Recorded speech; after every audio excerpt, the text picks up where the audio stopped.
And suddenly if we are say that okay, you cannot emit carbon dioxide, they have to fund us. What responsibility do you think should former colonists take for countries that were previously colonized and lagged behind? Yeah, actually, I had been posted in Germany for 4 years and a half, and also in Europe. Uh, for me, I believe that all the human beings have similar potential. You just need an environment of proper education and leadership to prosper. And I was telling other day to our colleagues in Chinese Foreign Ministry that we don't want any aid. We just need proper treatment. The proper treatment. Like with this climate change, if we are forced not to emit carbon dioxide, for the climate change, we have no contribution till now in Bangladesh. No, zero contribution. Our emission still remains so little. Zero contribution, but we are a sufferer. So now if we are asked that you cannot emit carbon dioxide, then they need to provide us enough funding to generate energy in the equal price, not less. If we produce energy from fossil fuel, say it costs $1, but if we produce energy from renewable sources, it costs $2. So they have to give us $1 finance because we had no contribution for this. They have done all these things. This is the fair treatment we need, or a fair treatment for our development purpose for the green energy, or they should not include us for this emission purpose. They should just leave us, the developing countries, because we need the space for development. We were the first colony of the European countries, Bangladesh. Bangladesh was one of the most prosperous countries in the world because it's very fertile. In 1757, we were the first colony of British. And see, after that, there was many famine. People did not have money and exploited.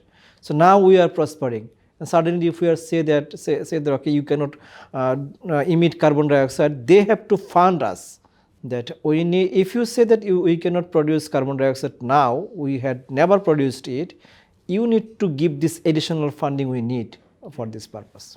And also the technology we need to produce the green energy in our country. What is the general impression before and after you come to China? And why do you think the international community have such many bias on China? The impression of China in Bangladesh, not only in Bangladesh, in many countries, it is actually just opposite what China is. I found Chinese people are so friendly, so good people, but the impression is different. And still, that development I have seen in China, people don't know in Bangladesh that China has developed so much. And China has this capability, and also good quality production, all these things. So I have changed a lot, not only me, my wife, my kids, my colleagues, everyone. So that's why I always say that people to people contact is very much necessary. We need to interact. I was with Stanley in a forum. The young people, youth of China should go to other country, should present them, because China, actually, it is the country where people can learn. Because China did not colonize other country. China was underdeveloped, and China has developed. Here is the country from where we can learn. A country which is already developed by colonizing or by exploiting the labor force from the African countries, but China did not use this. China did use its own resources. For the developing country, we have a lot of things to learn from this. So people can learn from China how China developed. And that China does not need to say that, okay, you follow us. They can come here and see, and they can do it. And China also has this policy. This is the fundamental policy of China. China does not, like the other countries project to develop democracy or this thing. They say, okay, we have our own way to develop. You can see us. If you like it, you do it in your country. So when the people come, and also when the Chinese people go outside, it will improve the impression about China. And China does not need to do it, but it is wrong impression in many countries, including my country.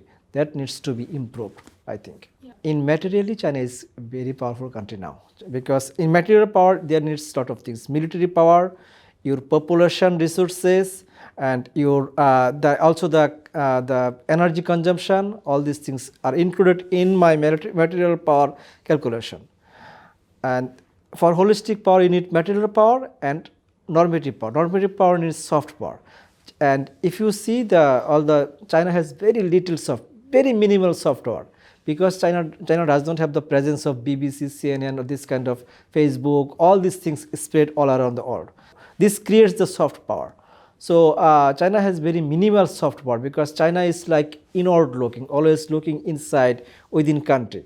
China did not have that history before, and still now China does not have that kind of ideology to go outside and to project themselves. So that is needed because it is not like that when China had this Tianxia idea within China, Chongguo, Central Kingdom, it does not exist anymore. It is not a global village, many countries. So China needs to come out from that and also go to other country to show the real thing.